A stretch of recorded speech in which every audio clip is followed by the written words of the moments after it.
Yo guys, check kamusta mga idol. So ayan, grabe mga lodi. Grabe ng ano ngayon, update natin mga lods, no. Ayaw niyo na ba? Ayaw niyo na? Suko na agad kayo mga lodi. Nako, yari tayo diyan pagka ganyan. Grabe. So punta muna tayo sa ating mga news ngayon, no. Balita syempre. Ngayong mga oras na to mga lodi, medyo ang ating umaangat naman. Ba't wala XRP? Wala, wala. So umangat naman mga lodi, no? Katunayan, meron tayong trade mga lods at ang profit na natin, nakalock profit tayo sa 74 USD. No, profit na tayo ng $90 mga lodi ongoing, pero ang stop loss natin is nasa 74 USD kung tatamaan niyo yung ating lock profit mga lods, no? So grabe, naka-position tayo banda dito sa consolidation na to, which is kanina talo tayo, 'di ba? Talo tayo kanina kasi naka-ano ko kanina, yung naka-short. Tapos umangat. So tinamaan yung stop loss ko and then naghintay ako. So naghintay tayo, sabi ko, ano tayo muna? Waiting in vain. So biglang naka-position tayo banda dito mga idol. Actually, mga dito na 'yan. And then umangat siya mga idol, and then nag-lock profit tayo ng 74 USD, pero nasa 90 na siya ngayon, no? 89 pala, sorry. 89, no? Yan, 90. So, waiting lang tayo kung tatamaan, profit na tayo ng 74. Hindi natin ini-expect ito mga idol, baka sabihin nyo, hindi, lilipad na yan, ganito, ganyan. Pwede, at goods yun kapag nangyari yun. Pero, syempre, kailangan pa rin natin mag-lock profit kasi baka biglang biguin tayo ng bumagsak yan, so sayang yung ating profit, di ba? Sayang yung ating panalo na naging lesson learned pa. So ngayon, dapat meron tayong lock profit. Ito yung ano natin, risk management natin mga idol, no? So ayan. So ngayon mag-news na muna tayo dahil nawawala na ng pag-asa yung ibang mga ka-crypto natin mga lodi. Sino ba yung nagsasabi ng ka-crypto? Si Pinoy Crypto Trader. O ayan, nawawala na ng pag-asa yung ating mga kasutoy. O kasutoy na lang tayo Kasutoy, mga lodi, nawawalan na. So kailangan nating buhayin ng kanilang mga dugo, mga lods, no? So gravities. So let's go. Update tayo ngayon. Dito muna tayo sa Bitpinas, refresh natin kasi kakauwi lang namin. Pinaka-arwash namin si Rocket. So ayan. Gelepu. Gelepu Mindfulness. Grabe, tapusin nyo to. Malapit yung ano natin mamaya mga idol Gelepu Mindfulness City, a special administrative region within the Himalayan Kingdom, issued the Solana-based TER Otter token to serve as a sovereign-backed digital currency, no? So syempre, goods na goods yun pagdating sa blockchain mga idol, no? Lalong-lalo na sa Solana. So ito, kilala nyo to, 'di ba? Si Tom Lee, mga idol, ang Michael Saylor ng Ethereum, na Tom Lee explained that traditional financial institution have decisively selected the Ethereum network sa primary infrastructure for digitalizing real world asset. Nako, kanya-kanyang ano na to, kanya-kanyang bidahan na to mga idol, no? So sa kanila Bitcoin, dito naman Ethereum, mga lodi, si Jeblo naman, alam nyo na. Pero meron tayong mga basihan dyan, kaya natin sinasabi yan mga. Siguro sila rin naman meron, at syempre itong mga to mga OG na to, mga idol di ba? So tumaas man ng Bitcoin, goods yun sa lahat ng crypto. Tumaas man ng Ethereum, goods yun sa lahat ng altcoins, lalo na sa altcoins, no? So lahat yan makikinabang. The IMF urged national governments to implement stricter oversight to prevent currency substitution through US dollar pegged stablecoin in high inflation economies, which could weaken central bank control over interest rates and capital flows. Nako, International Monetary Fund warns stablecoin are risk in emerging markets. But naging risk pa yung stablecoin? Ayaw nyo talaga? Gusto nyo talaga PHPC? Ito, merong nahuli. Yung Paxful, the peer-to-peer cryptocurrency platform, entered a plea agreement with the Department of Justice to resolve charge of conspiring violate the Bank Secrecy Act and the Travel Act. No, nag-plead guilty for facilitating money laundering. Ayan sinasabi natin mga lodi, yung money laundering na yan eh. No? Ginagamit nila yung crypto sa money laundering. So, may mga ganyang diskarte, di mawawala yan. At in-expect nga natin na ang nauna diyan eh, ang leader diyan is yung Bitcoin, pero syempre hindi yun hindi basta-basta mga lods, no? Maraming cheche boreche yan. So, tayo mag-decide agad. 'Di ba? So, YGG naman tayo. Refresh natin, baka may bago. Ay, mamaya. May balita ako yung kay CC, meron nun. Ito yun eh. Oh. So, mamaya yan, mga idol. Bitmine, ito na. Ganun pa rin to pala, mga idol, no? Si Tom Lee. Wall Street may literally never sleep. Ito yung nakakapagtaka dito, mga lodi. Kasi, yung Wall Street, may time yan eh. Hindi naman 24 hours yan. No? May mga oras na sarado yan. Pero ngayon, Wall Street may literally never sleep. Nasdaq, the major US stock exchange for tech companies, plans to extend stock trading nearly 24/5. Ibig sabihin mga lodi, sa Sabado-Linggo lang sila siguro sarado. Mga lods, na the exchange will file the SEC to expand its hours to 23 per day. 23 per day na lang, 23 hours. 23 hours per day pala kasi alam ko hindi naman 24 hours yung Wall Street eh. Mimicking crypto markets, global demands for US stock is driving the shift. If approved, non-stop trading could launch in 2026 mga idol. Nako, magiging active na. Mga lodi, marami ng to. Kumbaga, ano yan? Equal, level playing field. Yung sinabi ni Brad Garlinghouse, may sinabi siyang ganoon eh. Mga lods eh. No? So, I wonder kung paano nila gagawin yan, mga lodi, no? Ayun ang tanong dyan. Paano nila magagawa yan? Anong technology o anong malupit ang gagamitin nila? No? So, ayan. Dito na tayo sa mga news natin, mga lods. Ito na. Treasury Secretary Bessent calls to ban stock trading by Congress. So, dapat talaga ganito yung mangyayari. Kasi nagkakaroon ng conflict of interest mga idol eh. Kapag yung mga congressman natin o yung mga politiko natin politiko nila pala may invest sa stock. No, pwede nilang makontrol mga lods yung balita, pwede silang magsabi na makakaapekto sa galaw ng market. So, tama lang yung sinasabi dito ni Secretary Bessent na dapat ban kayo. Lahat tayo dito ban. Pero, sa tingin niyo ba, kung sakaling maaprobahan yung batas na yan, matutupad naman ba yan? Kasi pwede namang hindi sila yung mag-trade. Pwede naman yung mga kamag-anak nila. Pwede naman yung asawa nila. Pwede naman yung anak nila. 'Di ba? Pero, at least nandun yung batas. Pag nahuli sila, yari sila. 'Di ba? Malalaman naman yan sa salin. Di ba? Pag lumabas yung salin nila, mga lods, no? No, pero goods yung batas na yan, mga lodi. Ito pa. US spot XRP ETF lagged 19 straight days of inflows with no outflows, mga lodi. 8 hours ago to. The accumulating $974.50 million and pushing total asset to the 1.18 billion, mga lodi, 1.18 billion now surpassing Solana ETF at 1.64 billion as institutional buyers sustain their position. So XRP na yung pinakamataas, mga lodi. Kaya nga sabi dito ni Jake Clabber, XRP supply is drying up faster every day. Nauubos na yung XRP, mga idol. Paano yan? No. So, anong gagawin nyo ngayon, mga lodi, kung ganyan na yun? Tago nyo na yung mga XRP nyo.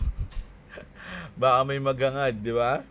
So, ano na tayo? 99, no? 100 mo na. Pag na 100, take profit na natin. Yan na, take profit na. Joke lang. Yan yun na muna. Nasa momentum mga lods di ba? Tapos, ito. Nakita ko lang to. Jokes on you, bears. Yung mga bear to. This was part of my plan. So, yung mga bull daw, kasama daw sa plano nilang mabugbog, masugatan, at malugmok ngayong mga panahon na to. Ngayong cycle na to. Mga idol, payag ba kayo dyan? So ito na tayo mga lods ha. Ano ba to? Ito ba yon? Dali lang ha. Ito nga mga lodi na. So ayan. Babasahin natin yan mamaya. Ayan. Ito muna mga lodi. Sabi dito mga idol, I'm done. Ito nga yun, no, yung jokes on you. So, I'm done. Ito ba kayo ngayon mga lods? Ganito ba yung nararamdaman nyo ngayon na I'm done with crypto. I quit. I was promised a golden bull run in 2025. So, halos lahat tayo, ganyan eh. Halos lahat ng mga bago ngayon taon o yung mga bagong pasok nyo ngayong cycle, ganito, maski ako, mga idol, 2025 dapat ang bull market natin mga lods, no? Kaya lang ang laki ng pinagbago. So, promise sa atin golden bull run ngayong 2025 pero ano nangyari? All I've experienced is devastating in the trenches. Devastation pala. All I ever experienced devastation in the trenches. I'm going back to my corporate job. Good luck to the rest of you. So si Idol sumuko na. Siguro, sa tingin ko, hindi lang siya yung nakaramdam niyan, hindi lang siya yung gumawa niyan. Siguro, marami ring tao na nakaranas nito, mga idol, no, na talagang ngayong 2025 imbis na mag-profit talagang na GG, no? Tanong, ikaw naman Jeblo, anong nangyari sa iyo ngayong 2025? 2025 sa akin is okay naman mga idol. Alam niyo naman yung nangyari sa atin simula nung umpisa. Nakabili tayo ng maraming kung anik-anik, kumbaga nagamit natin yung ating mga na profit.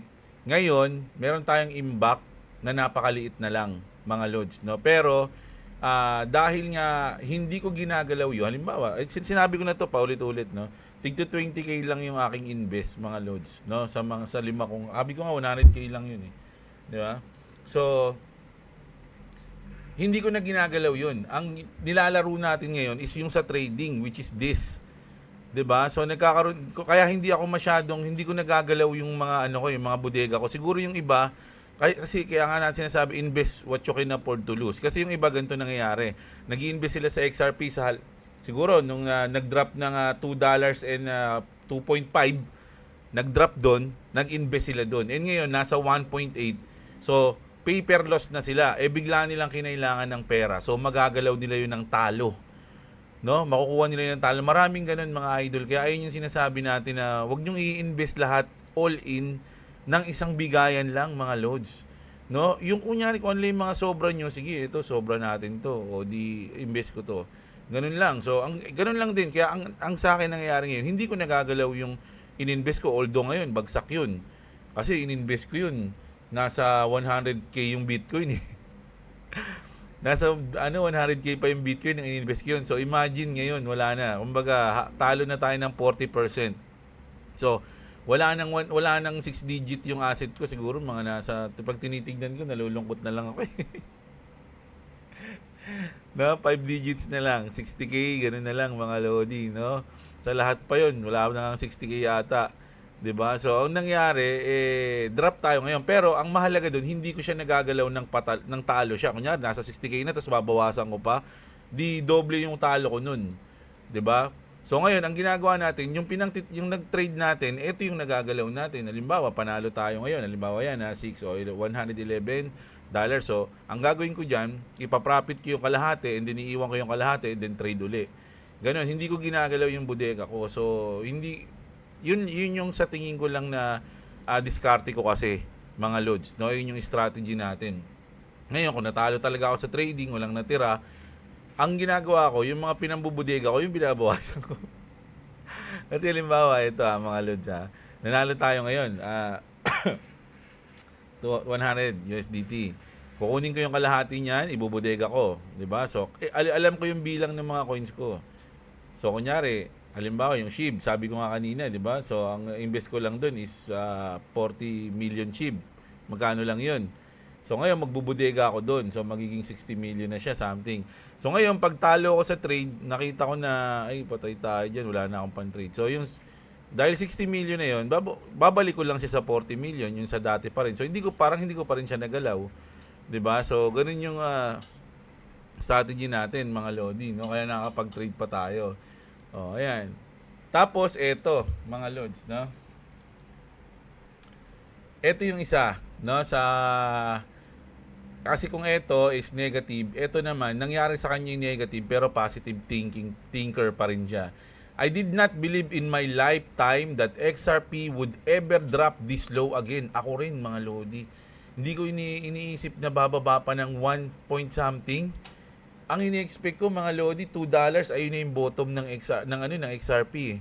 2.3, 2.5. Kaya nung nangyari to, yung bumaba siya ng $2, talagang hindi ko ini-expect yun, mga lods. Nagulat ako, nalungkot ako, mga idol, no?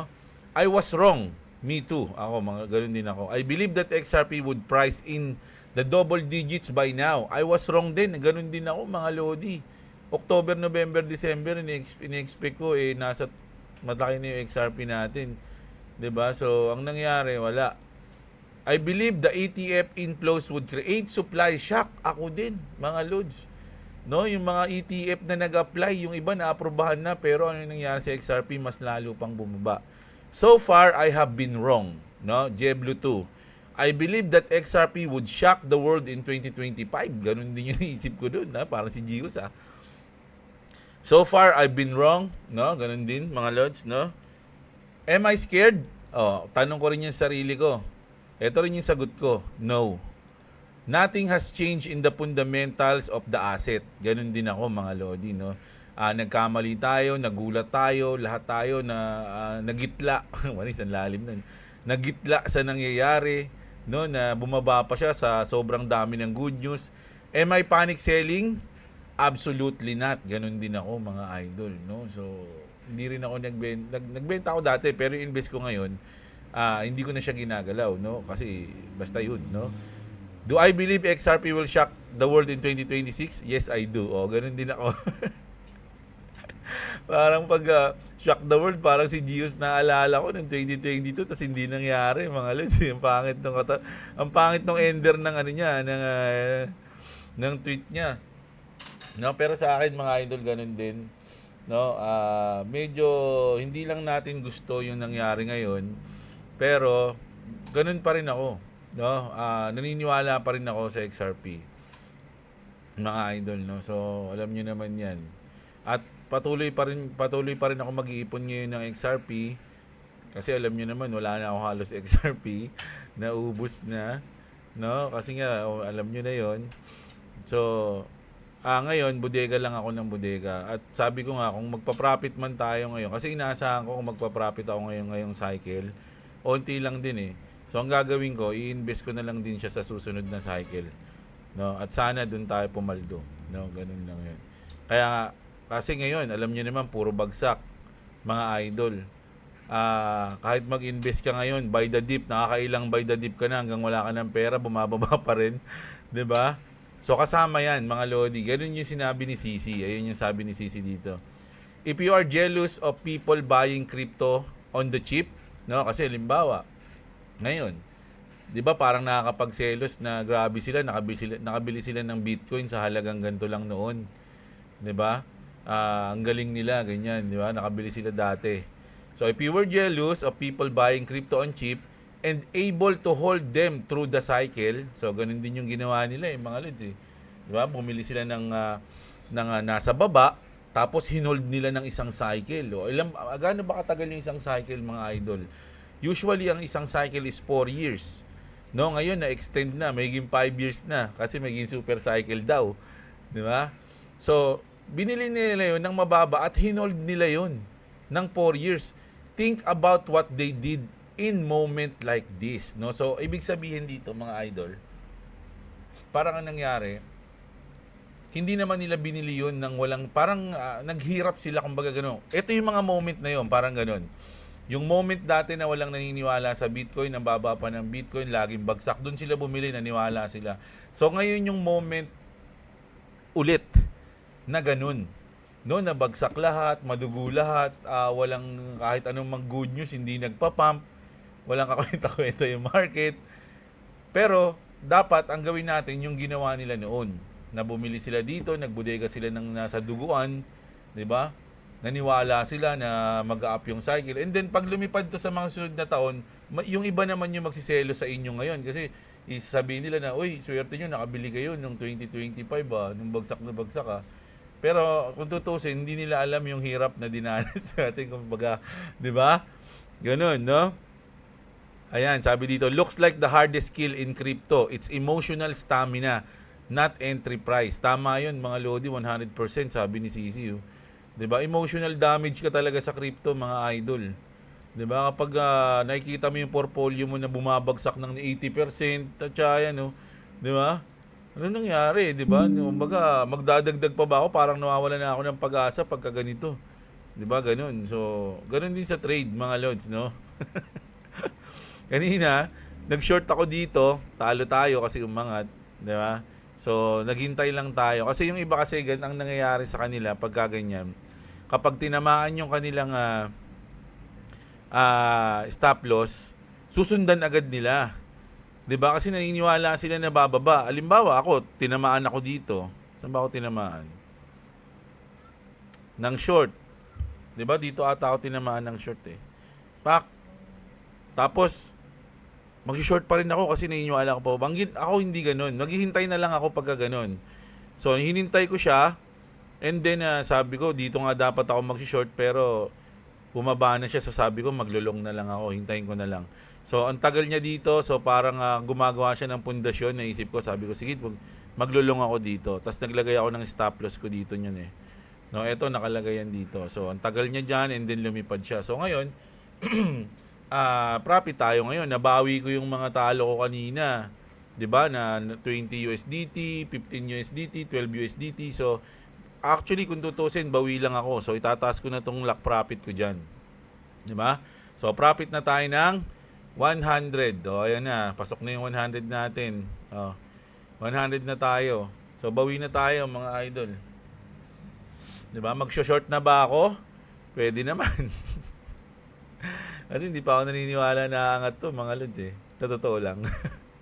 Iniisip ko, mag-wave pa to ng ganyan eh. Kaya si Bitcoin, nasa na ba si Bitcoin? 87 na oh, imagine oh, mga lodi. Oh. Talagang parang pares ng galaw Oh. 'Di ba? Hindi. Mas magalaw si XRP. 'Di ba? Ito yung kay Bitcoin eh. Oh, tingnan niyo kay XRP. Mas magalaw siya. 'Di ba? Ng konti no? Mas malaki yung mga wave. 'Di ba? So ngayon, if ever profit na tayo no ng 100. So okay na 'yan. Kahit ano pa mangyari diyan, tamaan niya, okay lang. Kasi pwedeng momentum shift kasi 'to eh. Isipin niyo, ang dami niyang binasag simula dito, binasag niya 'to. No? Yung resistance dito, binasag niya yung resistance dito, binasag niya yung dito and then dito. So ang dami niyang binasag na resistance. Mga idol. So, hintayin natin kung magtutuloy-tuloy siya. Paano kung tinamaan to tas umangat siya? Anong masabi ko doon? Di okay lang. Profit is profit, mga idol. Kasi kung bababa naman yan, ang ganda ng diskarte natin. No? Kasi kung matanggal naman ako sa trade o kumbaga ma-out yung trade ko, may chance pa tayo ulit na pumosisyon. Hindi katulad nung hindi ka naglagay ng lock profit and then bumagsak ka, wala ka ng chance pumosisyon kasi wala ka ng pera. Hindi ka nag-profit. 'Di ba? Wala ka ng pan-trade. 'di ba? So ngayon, kung tamaan man 'yan, may chance tayo pumosisyon kasi may pan-trade pa tayo. Ganun, mga idol, no? Ayan. So sana meron kayong mga nakuha ngayong gabi and then magbabasa tayo ng comment syempre. Para sa inyo 'to, mga lodi. Baka sabihin niyo naman hindi ko kayo binabate. Syempre, bukas tayong Shopee onte mga lods. Kasi may tayo meron tayong quest. Meron tayong quest sa YouTube, no? Ang sabi nila magbukas lang daw ng konti 'yan, mga ganyan lang habang habang nagte-trade. Ay, nagte-trade tuloy, nag-upload, nagsasalita, gano'n. Ano ba naman 'yan? Na-stack up ako. Ayan, galaw-galaw ka lang diyan So ito, basa tayo comment, mga idol. Ayan, yung kanina. Mga lods, like yung video natin. Hindi nyo na nila like. Hindi ako mag-upload. Hindi nyo na nila like eh. Like nyo naman yung video natin, mga idol, no? So, ayan. Pinoy in Canada, shoutout sa'yo, idol, ha. Buti medyo nag-advance ako entry. Sabi ko na nga ba, di na susunod ni market yung major support. Tagal ako nagantay. O, ayan, mukhang panalo sa trade ngayon si Yornero. Basag ka 1. Pre-content mo, puro haka-haka. Oh, haka-haka lang daw tayo. Siyempre, hindi naman ako financial advisor eh. Kaya nga lagi sinasabi, huwag kayong umasa sa akin para mag-hold, magbudega o bumili ng kahit anong coins, no? Mga impormasyon mo ng crypto ay nanggaling sa X. Saan nakuha? Isa sa mga plataporma na nagpapakalat ng espekulasyon. Madali namang malaman kung speculation yun, no? Tulad nito, si Scott Bessent. Yung mga yan. Sigurado ka bang speculation yan? No? Paano kung hindi? Ayan. Nagbibitaw ka ng mga impormasyon, wala namang solid na ebidensya. Ay, buta nasa korte ata tayo. At ang tanging reference mo lang ay social media. Kahit sabihin mo pang opinion ko lang at sa akin lang to ha, hint influencer ka, 'di ba? Pag nilabas ang Epstein files, konektado ang Bitcoin. Hindi lang Bitcoin ang masisira, damay lahat ng crypto. Nako bay, baka bansagan ka ng speculation spreader. Hindi okay lang, masama ba yun? Speculation spreader? Speculation nga lang eh. Ibig sabihin, ano lang yun, di ba? Kung ayaw mo manood sa akin, walang pumipilit sa'yo, idol, no? Dito sa channel ko, matagal na to. Idol, no? Marami nang katulad mo rin na nag-comment sa akin, pero marami pa rin namang nanonood sa akin. Hindi ko naman kailangan ng mga audience na ayaw sa akin, hindi ko naman ginawa to para sa inyo. Ginawa ko to para sa mga gusto sa akin. Ganun lang yun eh. Mga lods eh, no? Walang pumipilit na manood kayo sa akin, mga idol. Tsaka may mga sarili naman kayong isip. Anong kala mo naman sa mga audience ko, di marunong mag-isip? Tumusunod lang sa sinasabi ko. Ano yun? Pwede ba yun? Ganun ka ba? Hindi ka naman ata ganun, idol, no? Ayan, buti na lang hindi ka nagsabi ng sa mga Pilipino. Ang dami nagko-comment sa akin dati yun eh. Kawawa sa yung mga taong bayan, mga Pilipino, mga ganun. May mga nagko-comment sa akin nun eh. Parang minamalit nila yung utak ng mga tao na pag may sinabing ganito, ganyan. Yung sa akin, idol, binabasa ko lang yung mga balita. So, kung sinasabi mo na yung X, plataforma ng mga espekulasyon, meron kaming ginagawa dito, mga lods, no? Na chine-check namin sa, ito, sabihin natin to. Si Sisi, kunyari sinabi niya yan, ha? Is this true?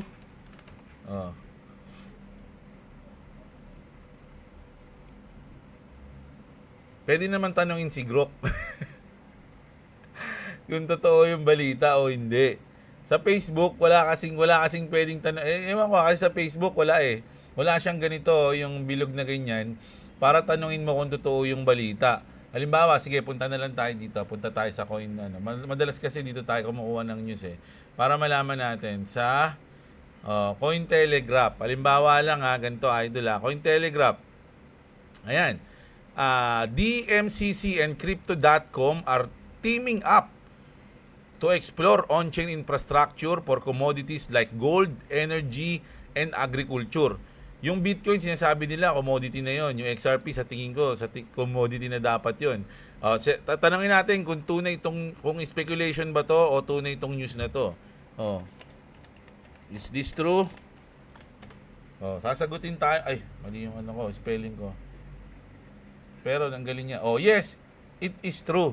Kumbaga dito, pwede mong i-fact check yung mga news, 'di ba? Ito, Visa to offer stablecoin settlement for US institution using Circles USDC on Solana. So, pwede ko ring ibalita yan. Hindi ko lang nakuha. 1 hour ago yan, no?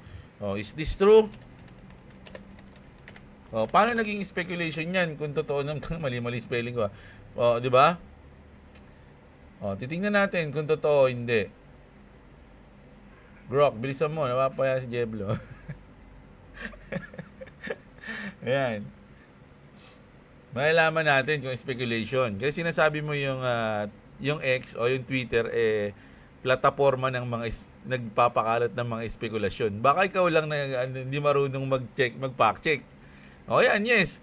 The announcement in the Cointelegraph post is true. Visa has officially launched stablecoin settlement capabilities for US. O, ibig sabihin, totoo yan. Hindi yan spekulasyon. Di ba? Oh, shoutout sa iyo, idol. Basag ka. Oh, ikaw bumalik sa yung pangalan mo. Hoping it hits buy order. O yan, 0.2 nako. Idol, asa na? Lumayo na sa 0.2. O yan, tatamaan na yung 100 USDT natin. Mga lodi. O yan na. At least panalo tayo, 'di ba? Nakabawi ako ngayon, mga idol. Kanina medyo negative pa tayo ng konti eh. Sana. Si Phil Habis, present loads goods na goods po ang update nyo. At shoutout po sa lahat. O, Phil Habis yan. King Shang Sheng, shoutout sa iyo. Huwag ka mag-alala, Boss Jeb, hindi ko ilalabas yung crypto tayo forever. O, yan O, crypto kami forever ni Idol Jeffrey Cristobal. May bumili ata ng hindi kasi may dumating na Shopee kanina. Mga loads, no? Syempre, lang namang paghintayin ko si ate pa naman. Ayun, tumunog na. Nakita na natin, no? So, profit na tayo. So, 186. So, panalo tayo kasi nasa 100 lang to kanina eh. Tapos, natalo-talo. O, ngayon, panalo na ulit tayo. So, may pan-trade na ulit tayo. So, kung babasahin ko to, pwede ako mag-short. Pero mamaya na, tapusin na muna natin yung ating update. Upload. May pan-trade na ulit tayo, di ba? Ganun lang yun eh. Oh. Grabe, parang si Gaming PH yun Crusac, grabe parang gaya nung March ang price ni XRP. O, ang layo, no? Bro Jeblo, sa video na around 16 minutes may sinabi kang aralin muna bago i-promote. I'm not sure, pero ano ba yung sinabi ko kanina? Kalimutan ko na. 'Di ba may batas sa SEC na bawal mag-promote ng coins or anumang related sa platform? Correct me if I'm wrong. Sana nga mali para tuloy-tuloy kang hindi naman alam nyo, yung sinasabi ko kanina, yung yield application yun, naalala ko na. Yung para kang mag-i-stake. At nasa mga app yun, mga lodi, no, yung stake. Pero lagi kong sinasabi dito na hindi ako nagpo-promote ng kahit anong coins, mga lodi. Yung sinasabi ko kaninang promoting is yung sa yielding yun. Dali nga, baka yun, kala ko may boses ako eh. Sa yield yun, parang mag-i-stake ka. Sa lahat ng mga crypto exchange may ganun. Pero ngayon, yung player mga lodi, gumagawa sila ngayon meron silang application na pag may hold ka ng XRP, mas maganda yield mo siya para tumutubo siya, parang ganun. Mga loads, no? So sabi ko nga, hindi ko pa yun nagagawa kasi syempre meron ako XRP, hindi ko naman ginagawa yun. So kung syempre ikaw ba naman may hold kang coins tapos habang hinohold mo walang nangyayari doon. Syempre mas gusto mo na habang hinohold mo siya tumutubo siya. So sa mga crypto exchange na ganoon, no, yung sa player something. Kaya nga hindi ko nga alam yun, hindi ko pa yun inaaral, mga lodi, no. Pero kung syempre kung gusto ko nang gawin yun, papatubuin ko lang yung pera ko, di mas maganda alam natin yung mga ganun. 'Di ba? So ayun yun, mga idol, no? Pero hindi ako nagpo-promote ng kahit anong coins. Nagabalita lang ako sa XRP. Gusto ko yung XRP pero hindi ko pinopromote sa inyo. Huwag niyong bilhin. Huwag niyong bilhin, no? Yan, wala akong pinapabili sa inyong coins, ha? Idol, kakabay the dip ko, parang nasa kumunoy ako, lalong bumababa habang bumibili. Pwede nga Pero ngayon nakakabawi na, pero ayun nga yung tingin ko ngayon. Hindi ko naman sinasabing didiretso na to pataas kasi syempre pwede kasing fake pump yan, no? At didiretso pa rin sa baba. Tandaan nyo, 19, no? Biyernes sa atin gagalaw na yung Japan at inaasahan doon na babagsak yung market. And then Thursday, meron tayong CPI, magiging volatile yung market. Talagang wawasiwas yan, mga lodi. So, mag-ingat kayo.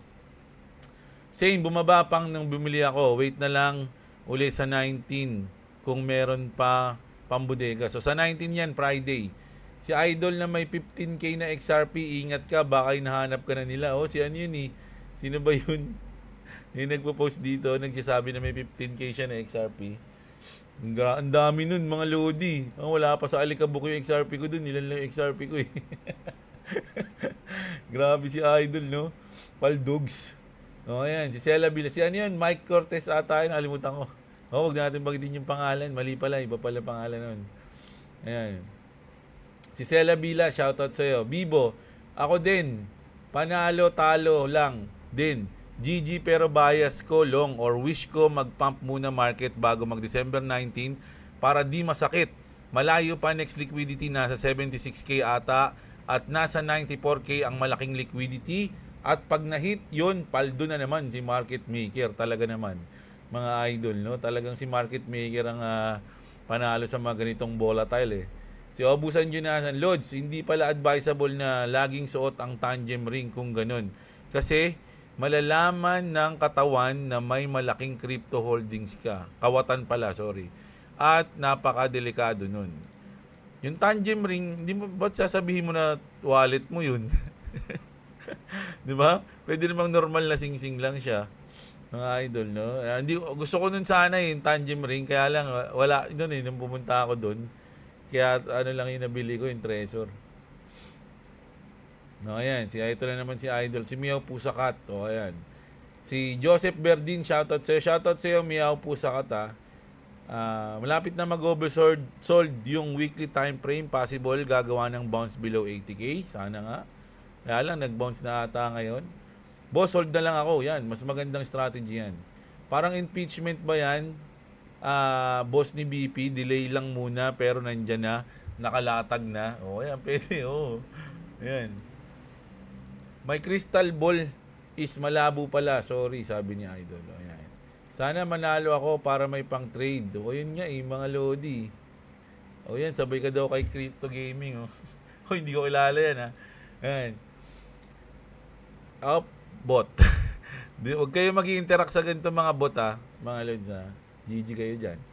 Masalimuot, Idol, parang mundo. Tama ka dyan. Si Klabi, shoutout sa'yo. Meron sense nga yan kung nag-dump nga sila dahil sa napilitan mag-shutdown ng mga mining sa China. Pero pwede rin na isa lang yan sa dahilan at kasama din yung sa Japan. Naku po, salita naman pala si inverter. Yan na yung dahilan kung bakit bumagsak yung Bitcoin. Pwede nga eh. Pero yung sa China, pwede rin yun eh. Pero yung Japan talaga, nasa history na yan eh, na once na nagtataas sila ng rate, bumabagsak yung market. So kung magtataas sila sa Friday, asahan nyo na yan, mga lodi. Siguro marami mag-short doon, no? Tapos ang gagawin ni market maker, ipapump, boom, tapos ibabagsak. Ubusin muna sila bago mag-drop, no? Iyak.